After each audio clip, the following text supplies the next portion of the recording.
அஸ்ஸலாமு அலைக்கும் உறவுகளே, சிக்கன் சாண்ட்விச் எப்படி செய்யலான்னு பார்க்கலாம் வாங்க. நம்ம ஒரு இட்லி பாத்திரத்தில் போன்லெஸ் சிக்கன், காஞ்ச மிளகா, 3 பல்லு பூண்டு, கொஞ்சோண்டு ஸ்வீட் கார்ன் எடுத்துக்கலாங்க. அப்புறம் ஒரு முட்டையை இப்படி உடச்சி ஊற்றிக்கோங்க. ஆஃப்டர் 15 மினிட்ஸ் கழித்து பார்த்தீங்க எல்லாமே நமக்கு வெந்துட்டுருக்கும்.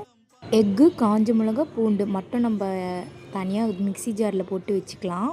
அதில் பார்த்திங்கன்னா நம்ம கொஞ்சோண்டு கர்டு, சால்ட்டு, பெப்பர், என்கிட்ட பன்னீர் திக்கா மசாலா இருந்துச்சுங்க, அது நான் ஆட் பண்ணிக்கிட்டேன்.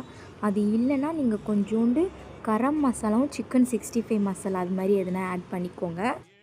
இது வந்து நம்ம ஃபைன் பேஸ்ட்டாக அரைச்சிட்டு வந்துடலாங்க. இது சூப்பராக நம்ம வீட்லேயே ரெடி பண்ணலாம். மயோனீஸ் செம்ம டேஸ்ட்டாக இருந்துச்சுங்க. நான் எக்ஸ்பெக்ட் பண்ண அளவுக்கும் அதிகமாக செம்ம டேஸ்டியாக இருந்தது.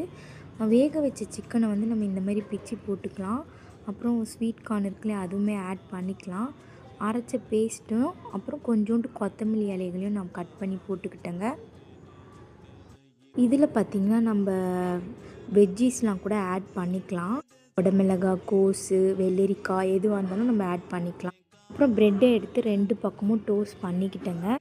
மசாலாவை நடுவில் ஸ்ப்ரெட் பண்ணி விட்டுட்டு அப்புறம் பார்த்திங்கன்னா சீஸ் கொஞ்சோண்டு மேலே போட்டுக்கலாம். அப்புறம் இன்னொரு ப்ரெட்டை எடுத்து மேலே நம்ம அமுக்கி விட்டுக்கலாங்க.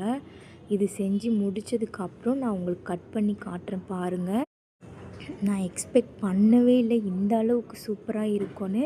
நெக்ஸ்ட் டைம் நான் வந்து சப்பாத்தியில் செய்ய போகிறேன் ஷவர்மா மாதிரி.